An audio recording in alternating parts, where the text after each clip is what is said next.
Hello, everyone, and welcome back to Santino's Sunday Cigar Review. I'm Mike, Maddy, our tobacconist, Sparks behind the camera. Today's topic is COVID-19, the last 4 to 6 weeks, depending on when you may have started your quarantine. So let's talk about this and clear the air. Taking this mask off because it doesn't work.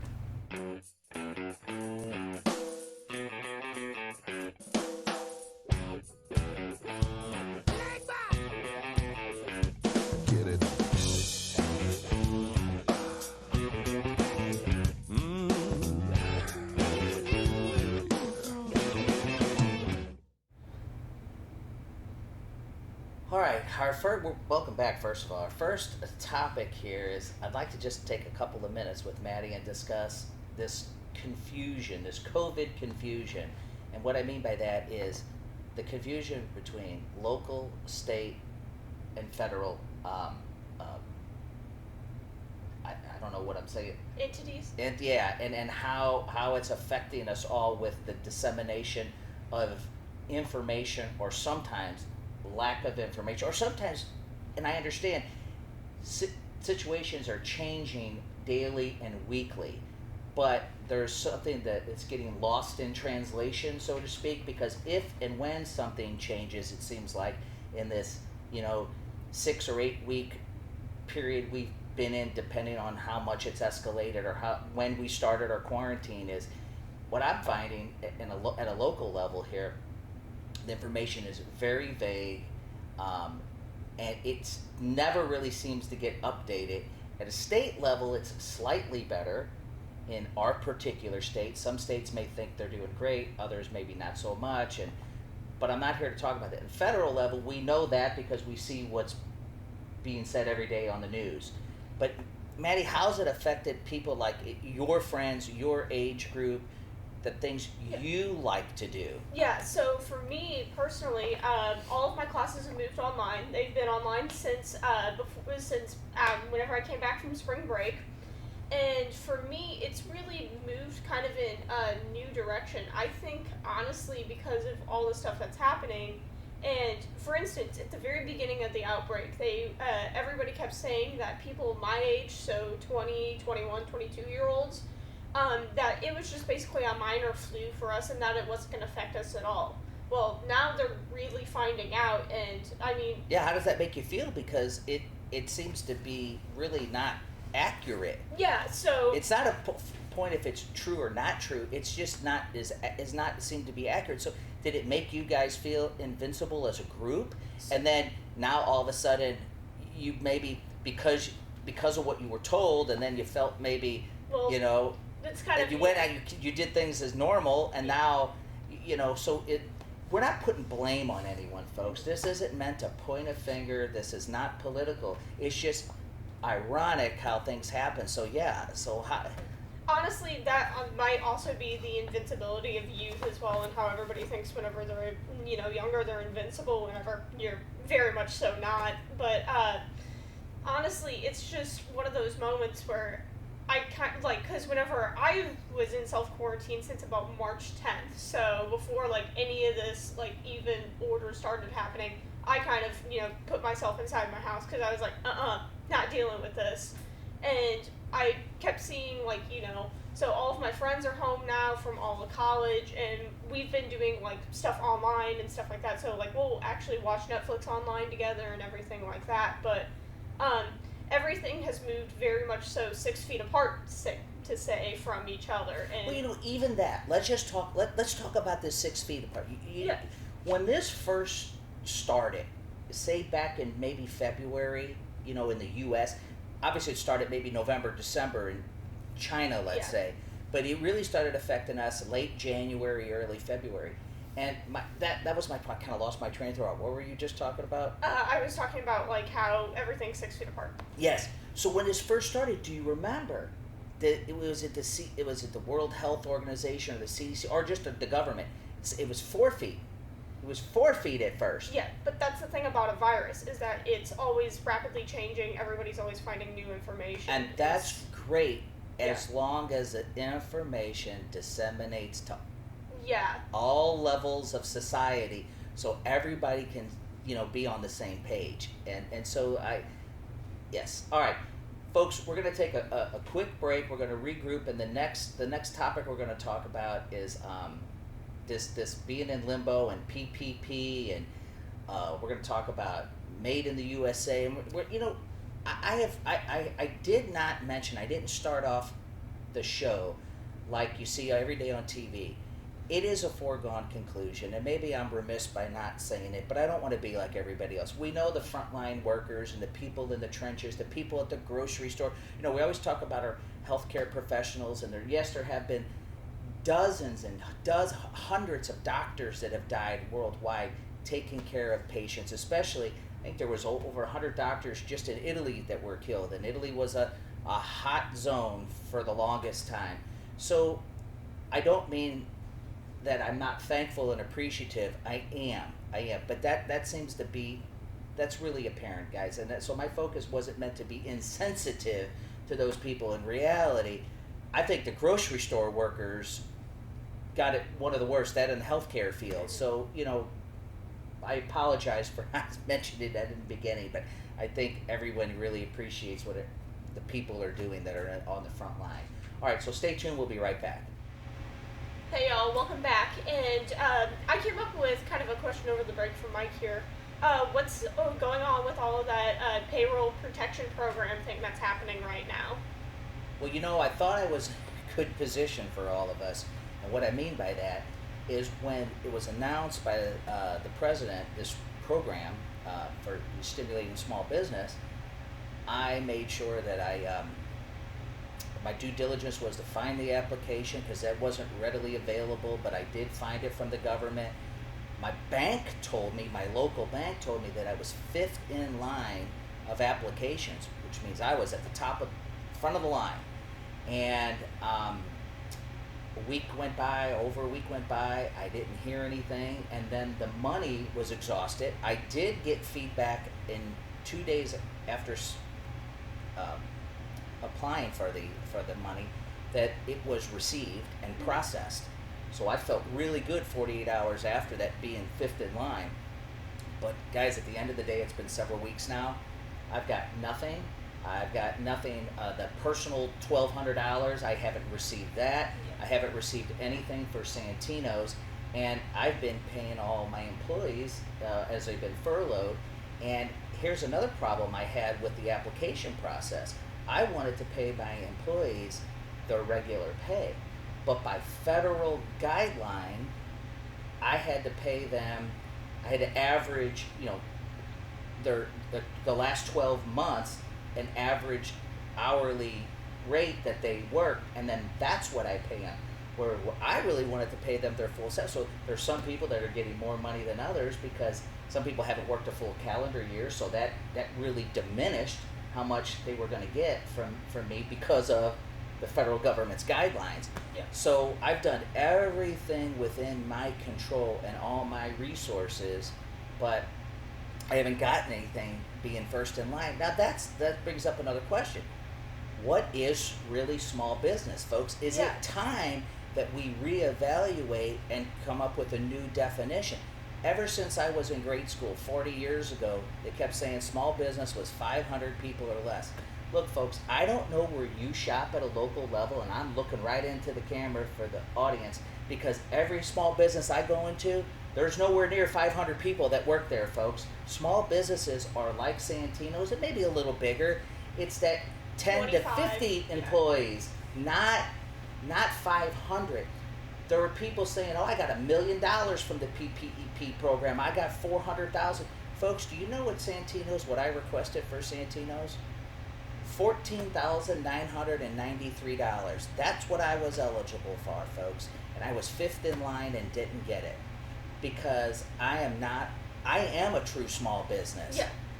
Okay, so it's frustrating at my level, because I followed the guidelines, I followed the rules, and followed my morals by trying to do the right thing for my people. Mm-hmm. And it's all backfired on me. Yeah, and how do you think, the so-called small businesses really taking a large chunk of this money, how do you think that's going to affect, like, the bar industry or anything like that in the long run? Like, But what's going to happen? I don't know unless they don't make more money available. And then here, folks, you can keep printing money until the cows come home. But if you don't get it in the hands of the right businesses, it won't matter. You're going to crush industries. And so that's the best answer I could come up with. You create the money, but you got to get it to the right people to sustain the economy. We keep hearing the president's administration say that small business is 50% of all employees in this country are employed by small businesses. Well, then you didn't do a good job getting the money in the right hands, maybe, is all I could say. Folks, that's enough. I don't want to beat that up, but we're going to move on. The next subject when we come back from break is we're going to talk about this. We're going to talk about food and vegetables and what you're buying at the store. Why are certain things available, certain things aren't available, and so stay tuned.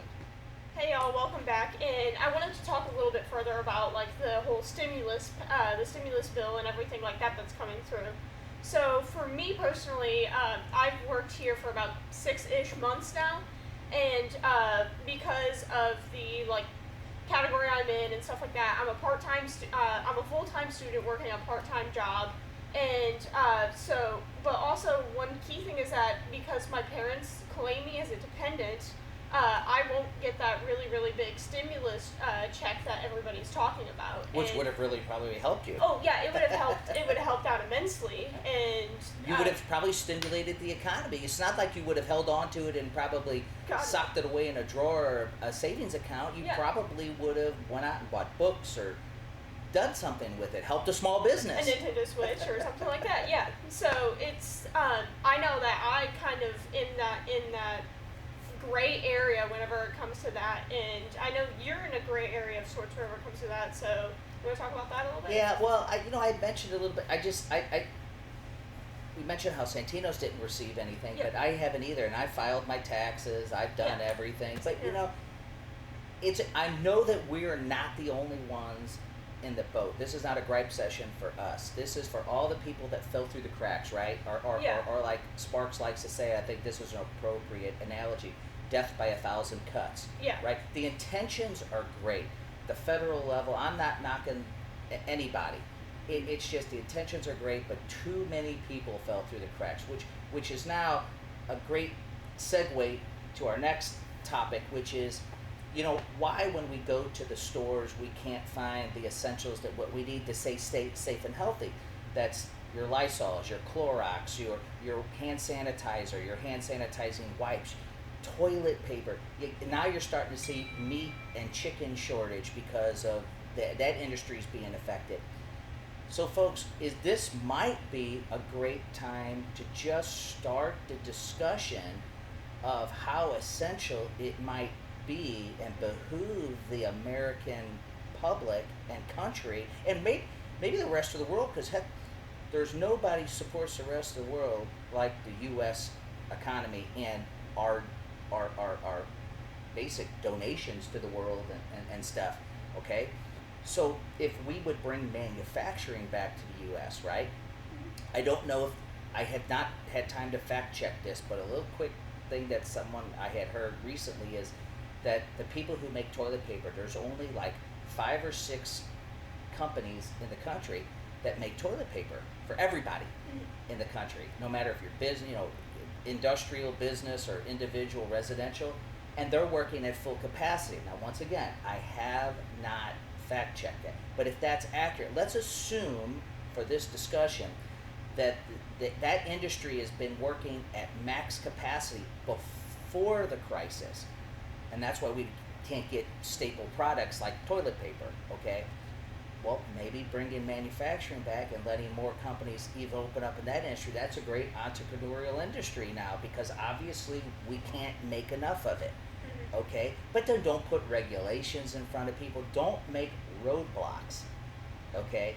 So I hope that you start to see a post-COVID-19 world, as far as the U.S. might be concerned, is that we bring back manufacturing, which is going to create jobs, which is going to stimulate the economy. So look, I don't have the plan or the formula, and this isn't an avenue to do that in. Just food for thought. I wanted to get people to start thinking critically and stop complaining or, doing what we normally do. So do you have any insight on that? How do you feel about that all that? So I worked at Target for a while. I know, fun. But so I kind of know a little bit about the logistics behind all of the systems and everything like that. And I regularly still like have contact with my friends that I made at Target and everything like that. Right now, the infrastructure for the whole system is really, really strained. It's like Christmas times 300 for them right now. So, I mean, the whole infrastructure of the system can barely keep up with Christmas. It's getting broken by the amount of demand that's being required for these certain products right now. I mean, if you want to take a look at that, see how every single thing that you order from online is coming later and later than before even the crisis happened. Or it says for hospital, use. So Yeah. They want us all to be safe and healthy. They're Yeah. not. It used to be, get an N95 or an N99 mask. There's also N99. There's actually an N100. Yeah, Never find those. I've got one for melting and doing blacksmith. Right. So they want us to be health and safety, but if you can't get hand sanitizer, you can't get hand sanitizing wipes or Lysol spray to disinfect surfaces. It's really hard to do what they really are requiring and have us do. And then I don't know if they've laxed requirement. It used to be wear an N95 mask, and now it's wear any facial covering. Come on, folks. All the facial covering does is keep you from spreading it, me to spreading it to you, Maddy. Yeah. It doesn't, if I wear this mask or a facial covering, it doesn't keep you from giving it to me. It keeps me from giving it to you. But that's kind of, so this virus spreads in a really weird way.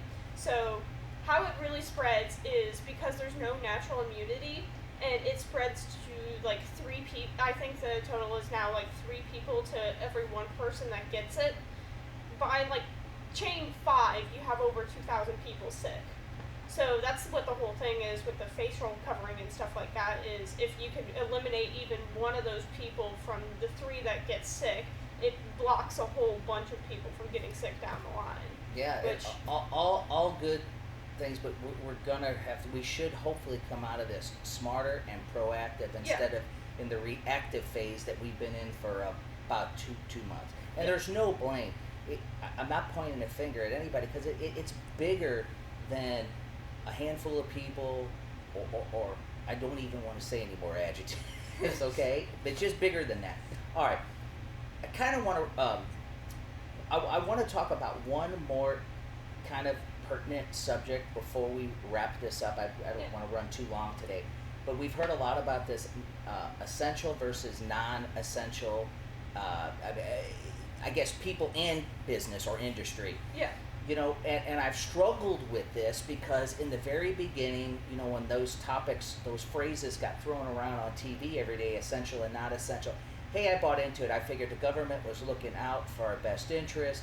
But I kind of question now who is deeming who's essential and not essential. I mean, look, we know that frontline workers are essential. I'm not questioning that. What I'm saying is you're subjectively, I don't know, are you subjectively or objectively deciding this? But what one person considers essential may be non-essential, and vice versa. Okay, you could talk about specific industries.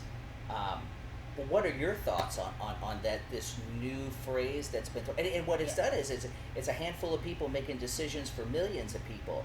And is it really the best approach? Yeah, so right now, so my generation is kind of really stuck in that whole essential versus non-essential things because, students and everybody like that are more likely to get part-time jobs at grocery stores, home improvement stores, everything big, any sort of big box store whatsoever, because of the whole simple fact of it's much easier to get a job there like just starting out than it is for you to waltz into any office and demand a parlay with a CEO and get a job that way. So any kind of with that, it's the whole essential versus non-essential thing is that why I have a kind of a problem with it is that the whole thing is that if these employees are super super essential and stuff like that, then why aren't they being considered essential or anything like that in how we treat them or pay them or anything like that?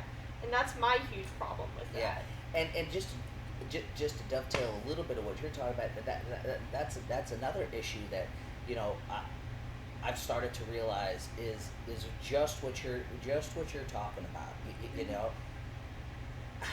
I don't know, guys. It's I hope this ends soon, Yeah. and we learn from it, and we create some really strategic, proactive steps because we know this is going to come back.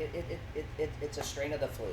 It's probably going to come back in fall, probably October, November, December, or at least some variant of it or something. We've got to do better, and and that's and I'll hop right into our just kind of wrapping this up is yeah, what's it gonna take for the nation, the world, even people just to come together and stay to the facts, leave our opinions, our beliefs and stuff out of it and come together for the greater good, right? We talk about this being a war. I know it's a war, you can't see the enemy, but if it's truly a war, then war means you have to pull all your resources together. That means everybody's got to kind of put their personal stuff aside and pitch in at at whatever level they can, whether that's volunteering, whether why doesn't this is what I really wanted to say to end is we hear on the news every day that American people are hardworking and smart and business leaders know what they're doing. Then maybe they should start asking us if we're smart and hardworking and we keep industry moving and we're innovative and we're creative, but they don't seem to be asking us business owners, well, what could you do in your industry or business as a protected device? I think most if not all business owners have enough savvy, otherwise they probably wouldn't be in business. But nobody's asked me, hey, could you social distance people in your business? What are effective, safe steps you can take in your own business or your own industry that would make things safer so we can reopen the economy in the country faster? Well, that isn't being done. And I think business owners could help with part of the solution, but nobody asks us what we think. Yeah. And that's the frustrating part. So, folks, I hope this was informative. I hope it piqued your interest. Or all I wanted was the people to start thinking critically. Okay? We always have a knack of complaining, oh, this doesn't work, but we never really have a solution, right? We just tend to complain as humans. But we're going to have to get past that, but the government's going to have to work with us as well, So that's all I've got. I hope that this episode generates a lot of feedback from our audience. I know we didn't talk about cigars, but I sure enjoyed one. Mm-hmm. And you know what, folks? Everybody has something that relaxes or calms them down or de-stresses them. For some people, it's exercising. Some people, it's this or that. But don't take away what works for some of us, and that is having an occasional libation and enjoying a nice cigar. Why would you think that's not as important to what you decide is stress relief for you? Mm-hmm. So thank you, and we're signing off till next week.